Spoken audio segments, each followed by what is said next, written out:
우리 오문문 목사님 초청해서 말씀을 듣도록 하겠습니다. 우리 박수로 환영하도록 하겠습니다.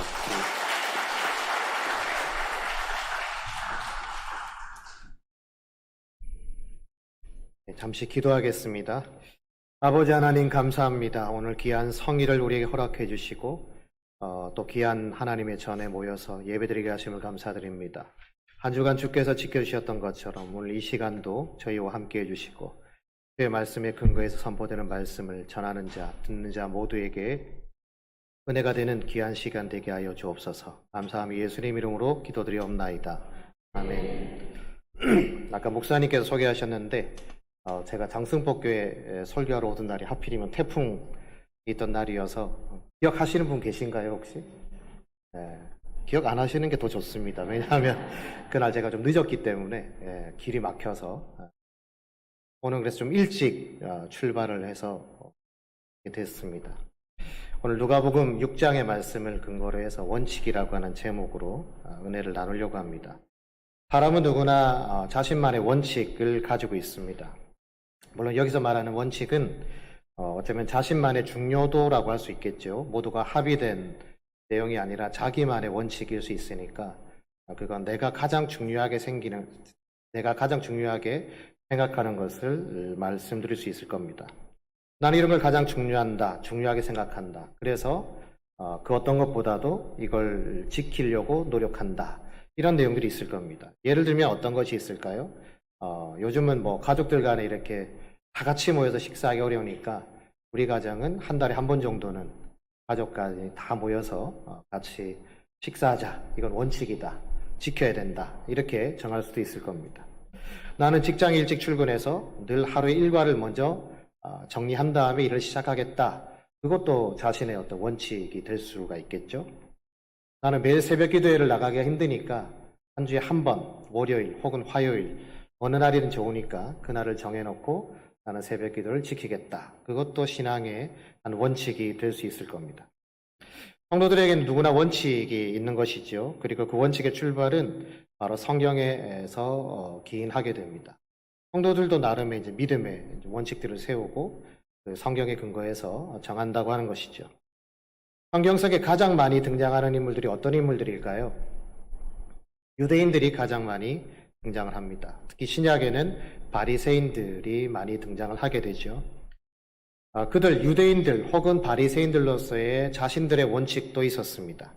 그 중에서도 핵심은 오늘 우리가 읽었던 말씀의 주제가 되는 이 안식일에 관한 규정이라고 볼 수 있습니다. 안식일은 우리 모두가 잘 알고 있는 것처럼 하나님께서 천지를 엿새 동안 지으시고 마지막 7일째 되는 날 휴식을 취하셨다라고 하는 그 속에서 이제 출발을 하게 됩니다. 근데 그 의미가 이 세월이 지나면서 어딘가 모르게 이제 조금씩 변하기 시작을 했습니다.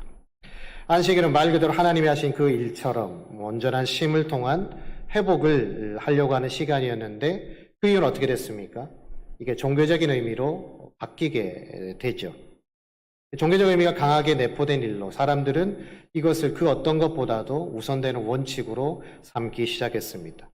안식일에는 경제적 활동을 해서도 안 되고 또 심지어 음식을 만들어 먹는 일도 안 되게 이렇게 변질하게 된 것이죠.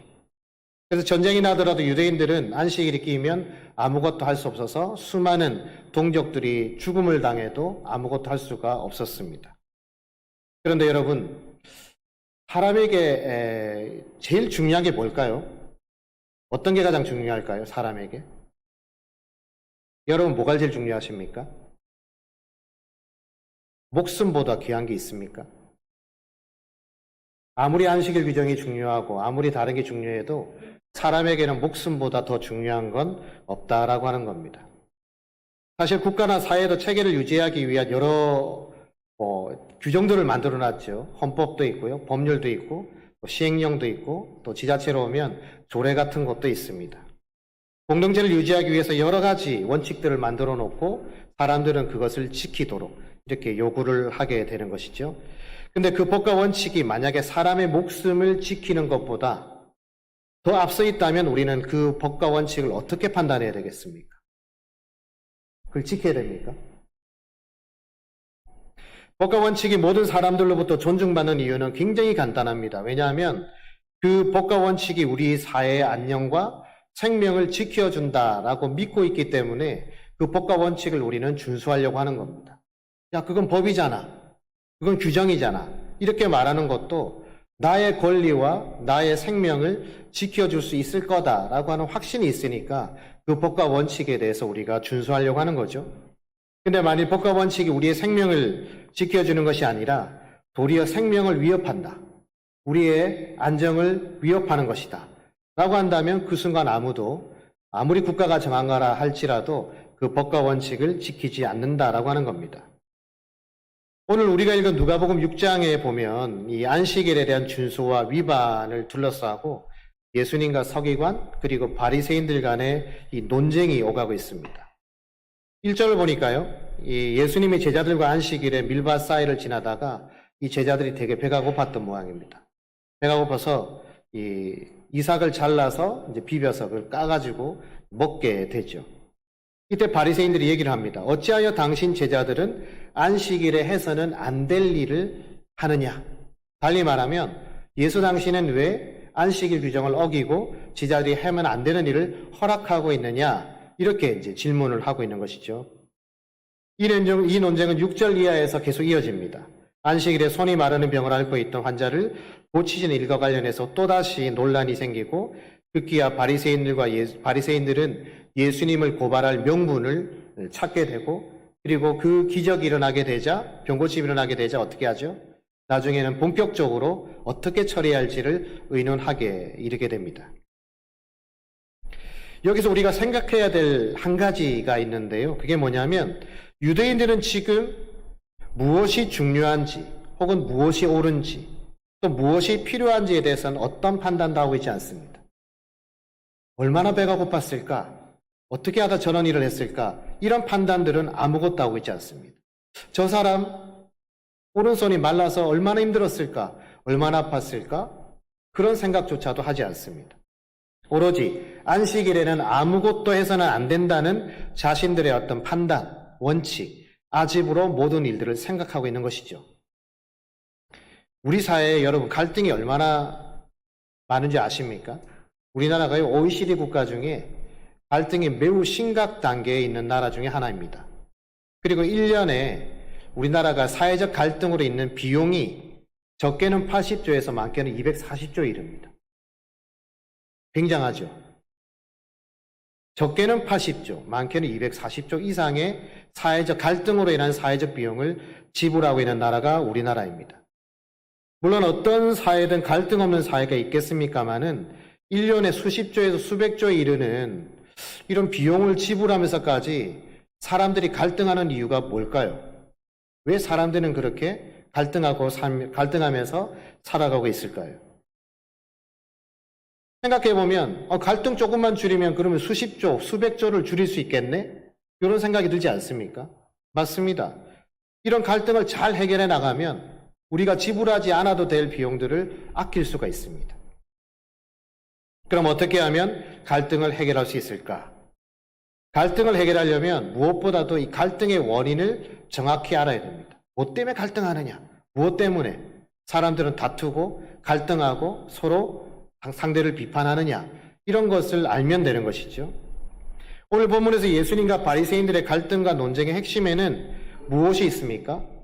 이 안식일이라고 하는 규정에 대한 해석의 차이입니다. 서로 다른 해석을 하고 있는 것이죠. 바리새인들은 안식일에는 아무것도 해서는 안 된다라고 하는 자신들의 원칙을 내세우고 있는 것이고 예수님은 반대로 배가 고픈 사람들에게 먹을 것을 나누어 주고 허기를 채우는 일이 어떻게 안식일 규정보다 중하지 않냐 이 이야기를 지금 하고 계신 겁니다. 다시 말해 허기를 채워 생명을 유지시키는 일이 규정을 너희들이 말하는 원칙과 규정을 지키는 것보다 훨씬 더 중요하다라고 하는 사실을 지금 예수님이 말씀하고 계신 것이죠. 심지어 예수님이 예를 하나 드는데 그건 다윗의 사례를 예를 듭니다. 단순히 먹을거리의 문제가 아니라 제사장 외에는 먹어서는 안 되는 진설병을 실제 그 전으로 성소로 들어가서 그것을 나누어 먹었다라고 하는 사례를 얘기하고 있습니다. 이 사건은요. 다윗이니까 대충 우리가 용납되는 것이지 그냥 사고가 아닙니다. 그냥 목숨을 잃어도 될 만한 중대한 사고입니다. 사건이죠. 이런 엄청난 법위와 사례까지 언급하면서 예수님이 말씀하고 싶어 했던 핵심은 무엇이냐? 가끔 우리는 자신의 뜻과 다른 일들로 인해서 소위 어떤 일에 삘이 꼽히면 이 분노가 치밀어 오릅니다. 여러분 그런 경우 없어요? 내가 정말 중요하게 여기는 건데 누가 그걸 아무렇지도 않게 대수롭지 않게 그걸 딱 범해버려요. 그때 여러분의 마음이 평온해지십니까? 아니잖아요. 분노가 치밀잖아요. 아니 도대체 내가 저렇게 중요하다고 한 일을 왜 저 사람은 저렇게 쉽게 생각하는 거지? 이런 화가 치밀게 되어 있습니다. 그리고 주변에서 나의 그 깊은 뜻을 알아주지도 못하고 아니 뭐 그런 걸 가지고 그렇게 하냐 이렇게 말하면 더 화가 나죠. 그 사람이 가족이라 할지라도 분이 차고 왜 내 뜻을 헤아리지 못하는지 하는 원망도 드는 게 당연한 것입니다. 제가 사회 갈등을 언급했었는데요. 우리 사회의 다양한 이 갈등의 배경에는 바로 여기 있는 겁니다. 내가 옳다는 생각이 강하게 자리할 때 훨씬 더 갈등이 깊어집니다. 성격이 좀 유순유순한 사람들이 모여있는 데는 갈등이 좀 덜해요. 근데 성격이 좀 센 사람들이 모여있는 데는 이게 좀 쉽지 않습니다. 부딪힐 가능성이 굉장히 높습니다. 그래서 원래 짝수로 다니는 게 아니라 그러거든요. 홀수로 가야 누가 한 명이 중간에 뭔 역할을 할 텐데 아니면 편을 들어줄 텐데 이게 짝수로 다니면 특히 성격이 다른 사람끼리는 짝수로 다니면 안 됩니다. 아시겠죠? 어디 놀러 가실 때도 절대 이 성격이 대립되는 사람끼리 짝수로 가면 그 여행이 즐겁지 않을 가능성이 높습니다. 그럴 때는 꼭 저 같은 사람을 데리고 가셔야 돼요.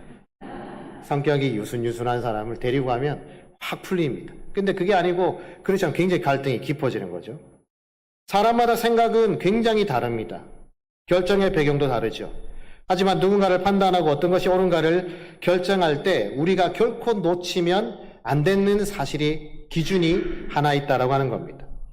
예수님과 유대인의 갈등에서 우리는 누구의 판단이 옳다고 여러분 생각하십니까? 예수님? 유대인? 너무 당연한 질문을 하니까 대답이 없으신데 너무 당연한 거 아니에요? 예수님 아닙니까? 그래서 여러분 이 자리에 와 있는 거 아니겠습니까? 예수님이 판단하고 옳다고 생각하는 거예요.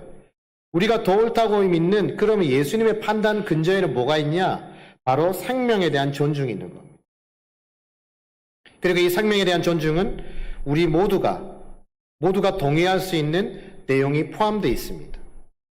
이 생명보다 귀한 것은 없다라고 하는 건 꼭 찬송을 부르지 않아도 우리 모두가 다 동의하는 겁니다. 우리 인류사회의 보편타당한 진리입니다. 사람이 왜 전쟁을 싫어하죠? 사람의 목숨을 빼앗기 때문에 싫어하는 겁니다. 사람이 왜 싸우는 걸 싫어하죠? 누군가 다칠 수 있기 때문에 싫어하는 겁니다. 이 생명보다 귀한 것이 없다라고 하는 것은 우리 또 성경의 가장 큰 핵심이기도 합니다. 성경을 다 벗겨내고 나면 성경의 말씀들을 다 벗겨내고 나면 유일하게 남는 게 뭐라 그럽니까? 예수여 사랑이라 그럽니다. 이 예수님이 전파하고 싶었던 이 사랑의 메시지, 이 사랑이라고 하는 게 뭐죠? 그게 바로 사람에 대한 존중이고 타인에 대한 깊은 연민과 생명의 고귀한 가치를 인정해 주는 게 바로 사랑인 것입니다. 그리고 우리는 단순히 육체적 생명뿐만 아니라 영혼의 생명을 회복하고 영혼의 생명이 구원받기를 바라서 믿음을 가지고 살아가는 것 아니겠습니까? 그런데 지금 예수님과 대척점에 서 있는 이 서기관과 바리새인들은요, 그렇지가 않습니다. 물론 자신들도 생명보다도 이 율법을 지키고 안식일 규정을 준수하는 게 훨씬 더 중요한 가치가 있다라고 분명히 생각했을 겁니다. 어쩌면 그런 판단을 한 사람들의 결정에 대해서조차 우리가 잘못되었다라고 지적하기보다 몇 걸음 뒤로 물러서서 그래, 뭐 그럴 수 있지. 또 생명보다 더 중요한 게 있다고 믿을 수 있지. 이렇게 우리가 인정해주고 존중한다고 생각해 본다 하더라도 그런데 중요한 건 우리의 그런 존중과 상관없이 이들이 몰랐던 또 자신들의 원칙에 중요한 결함이 있었다라고 하는 것을 성경은 오늘 우리에게 말해주고 있다는 겁니다. 그 결함이 뭐냐면요, 바로 손이 마른 환자를 고치신 이 예수님을 향해 품은 그들의 마음입니다. 바리새인들이 놓치고 있던 게 이 환자도 고치고 배고픈 제자들의 먹을 것을 용인했던 그 예수님을 향해서 품었던 그 마음이라는 겁니다. 7절에 보면 예수님을 고발할 증거를 찾으려고 그 환자가 있는 자리에 가게 됩니다. 또 11절에 보면 노기가 가득해서 예수를 어떻게 할까 서로 의논했다라고 성경은 기록하고 있습니다. 자신들과 다른 원칙에 따라서 행동한 것에 대해서 논쟁할 수 있습니다. 서로 비판도 할 수 있습니다. 뭐 성도들 간에도 비판할 수 있습니다. 비난만 하지 않으면 됩니다. 비판도 할 수 있고요. 논쟁도 할 수 있고 서로 갈등이 일어날 수도 있습니다.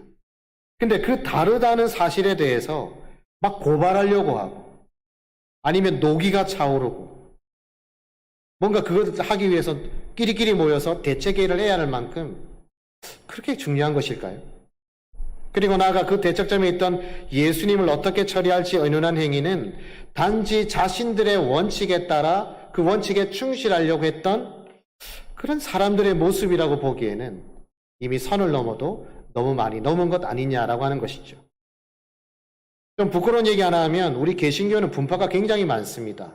우리는 한국 기독교 장로회인데 대한예수교 장로회는 소수파까지 합치면 200개가 넘는다 그럽니다. 굉장히 많이 나눠져 있죠. 생각이 달라서 원칙이 달라서 서로 다른 길을 가는 것 우리가 뭐라고 할 수 없습니다. 다르다는 것 때문에 비난을 하거나 폄훼하는 말을 한다면 그건 그러나 전혀 다른 이야기가 된다는 겁니다. 예수님이 제자들에게 안식일에 이삭을 잘라 먹게 한 것, 마르선 환자를 고치신 이유가 무엇일까요? 예수님의 능력을 보여주기 위해서 그렇게 했을까요? 전혀 그렇지 않습니다. 그 중심에는 피조물에 대한 창조주의 사랑이 담겨져 있는 겁니다. 지금 허기가 져 정신을 잃어가고 있는 사람에게 너는 왜 밥을 먹지 않고 그렇게 배고프다고 하니? 이렇게 말하는 게 옳을까요? 지금 갑작스러운 사고로 생명이 위독한 사람에게 왜 너는 하필이면 그 시간에 거길 가가지고 그런 사고를 당하니? 이렇게 말하는 게 옳겠습니까? 당장은 밥을 주고 상처를 치유해주고 병원에 이송하는 게 그게 우선인 겁니다. 누가복음 10장 29절 이하에 우리가 잘 아는 선한 사마리아인의 비유가 나오죠. 이 비유의 시작에는요, 누가 당신의 이웃인가라고 하는 질문으로부터 시작하고 있습니다. 같은 믿음과 같은 핏줄을 나눈 종족이 이웃이 아니라 가장 필요한 순간에 나에게 도움을 줄 수 있는 사람, 그 사람이 이웃이다라고 하는 것을 예수님은 비유로 전해주고 있는 것 아니겠습니까? 핏줄을 나눈 친척보다 이웃 사촌이 더 좋다. 그게 진짜 사촌이다 라고 말했던 우리 옛 선조들의 이야기는 그래서 지혜로운 겁니다. 아무리 핏줄을 나눠도 며칠 전에 뉴스 보셨어요? 혹시?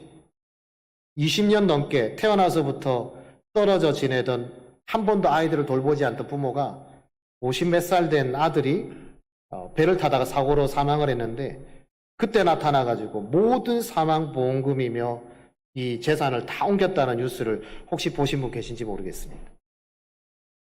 그런데도 이분을 어머니라고 해야 될까요? 그래도 핏줄이니까 그럴 수 있지 라고 우리가 이해를 해야 될까요? 오히려 그보다는 그 옆에서 그 마음을 따뜻하게 위로해 주던 그런 사람이 진짜 인척 아니겠습니까? 사촌 아니겠습니까? 그런데 서기관과 바리새인들은 지금 그 핵심을 놓치고 있는 겁니다. 그들의 안식일에 대한 원칙과 충성도를 예수님은 문제 삼고 있는 게 아니죠. 안식일을 준수하는 게 중요하다면 그 이유가 명확해야 된다는 겁니다. 여러분, 주일 성수가 중요하죠? 안 중요하세요? 중요하잖아요. 근데 주일 성수를 하는 것에 대한 이게 중요하다고 한다면 그 중요한 것이 맹목적이어서는 안 된다는 겁니다. 이 바리새인들은 지금 맹목적인 거죠.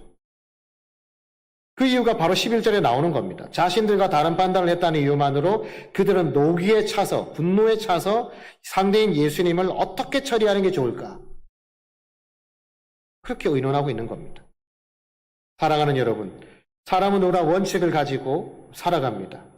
하지만 우리가 생각하는 원칙이 맹목적이어서는 안 됩니다. 단지 내가 세운 원칙이니까, 우리가 만든 원칙이니까, 우리 성도들이 함께 만든 것이니까 지켜져야 하고 그것을 어긴 사람은 절대 되지 않는다. 그런 게 아니라 우리가 세운 원칙의 정신이 살아있는가를 우리는 헤아려 봐야 되는 겁니다. 아마 장승복 교회도 교회 규칙 같은 게 있을 거예요. 아마 규칙을 만들 때는 성도들이 마음을 합쳐서 만들었을 겁니다. 근데 여러분, 그 규칙이 중요하려고 그러면 처음 성도들이 모여서 이 규칙을 만들 때 그 규정을 만든 마음들이 있을 거 아닙니까? 왜 이런 규정을 만들고, 왜 이런 규칙을 만들고, 그죠? 그 규칙의 정신이 살아있을 때 그걸 준수하는 게 의미가 있다는 겁니다. 만들었으니까 하자. 세워졌으니까 해야지. 규정이니까 해야지. 그러다가 사람 죽으면 어떡해요? 그러다 사람의 마음에 상처 입으면 어떡해요? 그러다 교회를 안 나오고 믿음을 잃는 사람들이 나온다면 사실 그 규정을 준수하는 것보다 우리가 더 핵심적인 가치를 놓치고 있는 것 아니겠습니까? 안식일 규정은 하나님이 세상을 만드시고 마지막 그 7일째의 휴식을 취함으로써 사람이 너무나도 지치지 않도록 하나님이 우리에게 주신 선물이지 않습니까? 너희들 일만 하지 말고 일주일에 하루 정도는 좀 쉬어라. 마음과 육신의 안식을 취해라. 하나님의 마음은 거기에 있는 겁니다. 근데 그 선물의 정신이 훼손된다면 그 의미와 가치는 이미 상실되어 버린 것이죠. 우리가 매주 예배를 통해 말씀을 묵상하고 설교를 통해 또 성경 공부를 통해서 말씀을 배우고 묵상하는 이유에 대해서 혹시 여러분 생각해 보신 적 있습니까? 혹시 성경을 나는 아까 그 원칙 얘기했죠. 나는 성경을 매일 한 장씩 읽겠어. 그래서 매일 한 장씩 읽다가 어느 날 내가 너무 몸이 아프고 피곤해서 읽는 걸 잃어버렸어요. 놓쳤어요. 그래서 갑자기 마음에 막 죄책감이 드는 거예요. 내가 하나님과 약속을 했는데 그 약속을 지키지 못했어. 난 어떡하지? 난 아무래도 하나님으로부터 사랑받지 못할 것 같아. 만약 이런 마음을 품는다면 그 모습을 보고 하나님이 기뻐하실까요? 전혀 기뻐하지 않겠죠. 우리가 성경은 살아있는 하나님의 말씀이라고 얘기하고 있는데 혹시 그 이유에 대해서도 여러분 한번 생각해 보신 적이 있습니까? 화석처럼 굳어 멈춰버린 하나님의 말씀이 아니라 지금 이 순간에도 살아서 우리 삶에 깊이 개입하는 살아있는 말씀을 배우고 경험하기 위해서 우리는 묵상을 하는 겁니다. 설교를 듣는 겁니다. 그것 때문에 우리가 늘 말씀을 접하려고 노력하는 것입니다. 굳어버린 원칙에 마음을 뺏긴 사람들은요, 정작 중요한 것을 알지 못합니다. 오늘 말씀에서 예수님은 안식일의 주인이 바로 자신, 인자라고 밝히고 있습니다. 근데요, 바리새인들은 그 말에는 어떤 반응도 없습니다. 사실 이 사람들이 정말 유대교에 깊이 빠져있는 사람들이었다면 사실 이 말에 삘이 빡 꼽혀야 됩니다. 뭐라고? 안식일의 주인이 인자라고? 자기라고? 사실 이 말에 분노했다면 어느 정도 이해할 수 있어요. 근데 그 말에는 정작 아무런 반응이 없습니다. 현상에 매몰되어서 제자들이 이삭을 먹은 것, 또 마른 손 환자가 안식일에 고침받아 자신들의 원칙이 무시당한 것에 흥분할 뿐입니다. 만일 그들이 좀 더 본질적인 것에 집중했다고 한다면 어땠을까요? 말씀드린 것처럼 예수님, 그 인자가 안식일의 주인이다라고 하는 말에 그냥 분기탱천했어야 되는 거예요. 사랑하는 여러분, 사람의 마음이 굳으면요, 정작 봐야 될 걸 못 봅니다. 핵심을 놓쳐요. 또 들어야 하는 것을 듣지 못합니다. 혹시 오늘 예배에 오시기 전에 다른 여러 가지 이유로 마음의 상함을 가지고 오늘 이 자리에 오신 분이 계시다면 되게 힘드셨을 거예요. 예배 시간 내내 힘드셨을 거예요. 내 마음과 뭔가 일치되지 않는 게 있을 수 있으니까요. 오늘 본문에 나오는 서기관과 바리새인들이 그랬을 겁니다. 예수님의 기적이 일어나는 순간에 그들은 약자에 대한 사랑을 보기는커녕 어떻게 예수님을 고발할까? 어떻게 예수님을 처리할까? 생명을 살리는 일이 아니라 도리어 생명을 죽이는 일에 몰두하고 있으니 그들의 마음이 결코 편하지 않았을 겁니다. 그런 관점에서 보면 이들의 마음이 다 이해가 돼요. 행동도 이해가 돼요. 그렇지만 그들의 인생은 되게 불쌍한 사람들인 거죠. 요즘 세상이 참 살기 어렵습니다. 특히 지방에 사는 것 더 어렵습니다. 나오는 뉴스마다 좋은 소식이 별로 없습니다. 안 좋은 소식이 많다 보니까 우리가 너무 힘들잖아요. 그러다 보니까 소확행이라고 그래서 소소한 행복을 찾아 나가는 일이 우리에게 굉장히 중요한 일들이 된 것이죠.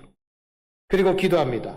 하나님은 우리에게 그 기도의 응답을 해주시는데 그 응답을 제대로 받기 위해서는 우리에게 꼭 필요한 게 있습니다. 뭐냐고요? 열린 원칙이 필요합니다.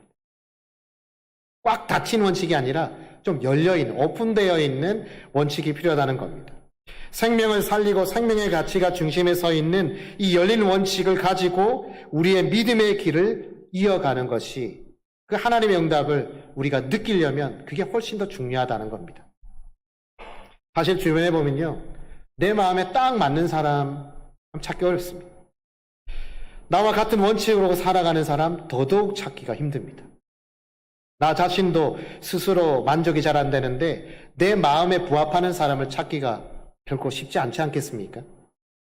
하지만 나의 원칙을 조금만 열어놓고 내 생각과 내 마음과 다름과 또 이 일이 생명을 살리는 일일까? 하나님의 사랑을 살리는 일일까? 만약에 그런 열린 원칙으로 나와 우리의 상황을 한번 돌아본다면 여러분 어떻겠습니까? 전혀 다른 관점이 생기지 않을까요? 하나님의 방식과 하나님의 뜻을 헤아릴 수 있는 그런 기회도 훨씬 더 많아지지 않겠습니까? 세상이 팍팍할수록 좀 필요한 게 있습니다. 조금 여유를 가지는 겁니다. 마음의 여유를 조금만 가져보는 겁니다. 그리고 돌아볼 줄 아는 마음입니다. 내 자신을 한번 살짝 돌아보거나 내 상황을 돌아보거나 내 믿음을 돌아보거나 아니면 나의 여러 가지 주변 것들을 좀 돌아본다면 생각보다 내가 사회에 굉장히 중요한 가치가 있는 사람이라는 걸 깨닫게 되실 겁니다. 연세가 많으시다고? 아니요. 할 일이 있습니다. 여전히 교회가 코로나19 이후에 교회가 참 많은 어려움을 겪고 있는데 이 교회가 지역사회를 위해서 수고를 아끼지 않아야 될 이유도 여전히 많이 있습니다. 그래도 교회보다는 더 사회 기여 못하는 데가 훨씬 더 많거든요. 오늘 이 시간 우리 개인은 물론이고 우리 믿음의 공동체가 내적으로나 외적으로 우리를 돌아보고 또 사랑으로 또 원칙의 올바른 정신을 일깨워진 예수님처럼 한번 돌아볼 수 있는 그런 시간이 되어지시기를 진심으로 바랍니다.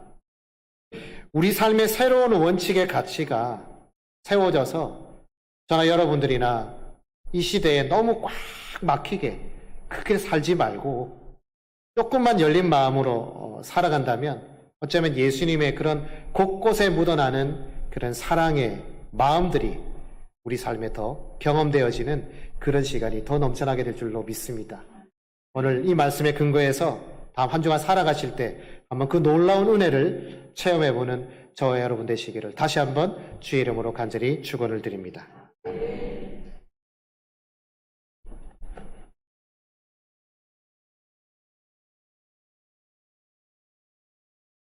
자, 우리 말씀을 또 기억하시면서 우리 찬양하고 기도하도록 하겠습니다.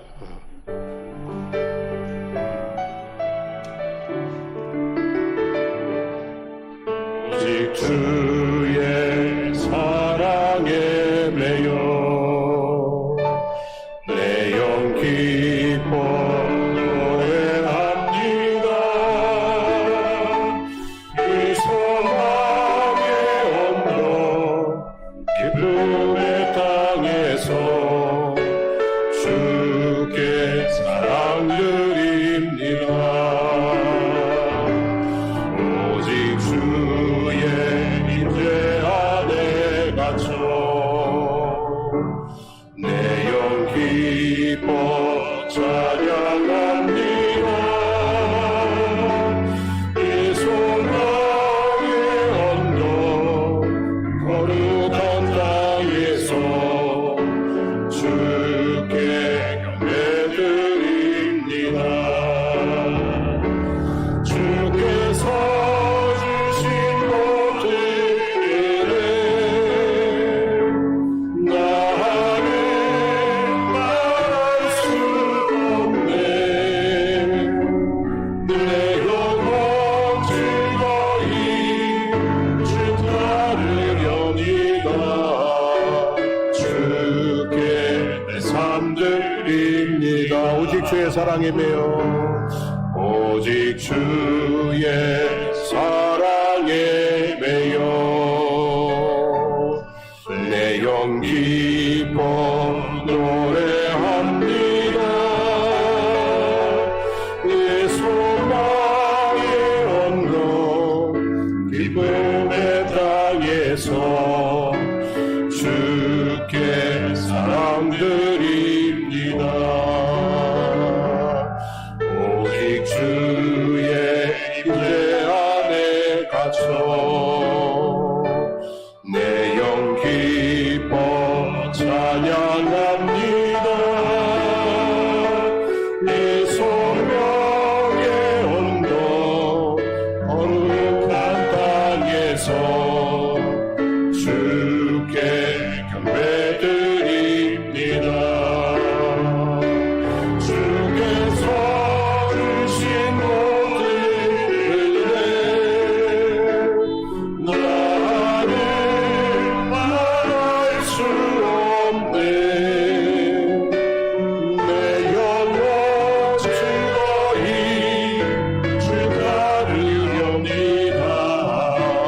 주께 감사드립니다.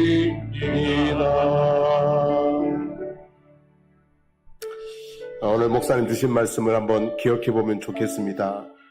정말 중요한 것이긴 한데 내가 세운 그 어떤 중요한 원칙 때문에 주변의 상황들을 고려하지 못하고 배려하지 못하고 또 적대적인 논쟁과 싸움으로 갔던 적들은 없는지 한번 우리 돌아보기를 원하고 조금 양보할 수 있는 마음, 좀 이해할 수 있는 마음, 조금 품을 수 있는 그런 넓은 마음 하나님 주시기를 원합니다. 주님의 사랑의 마음, 내 마음 되어지기를 소원합니다.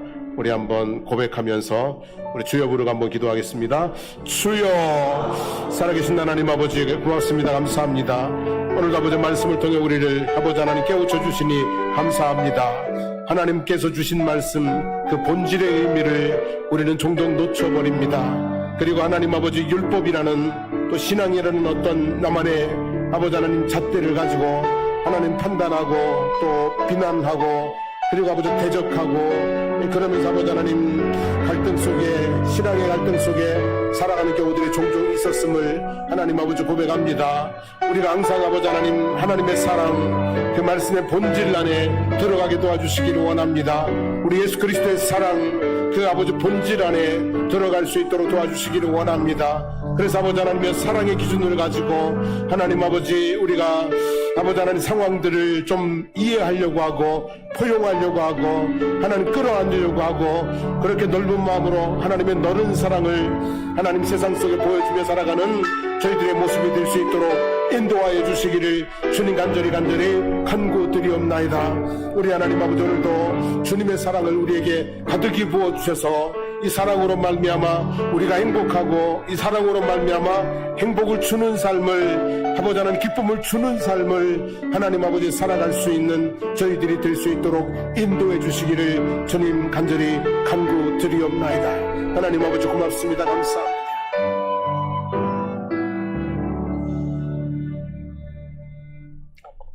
하나님 진리를 알지니 진리가 너희를 자유케 하리라고 했습니다.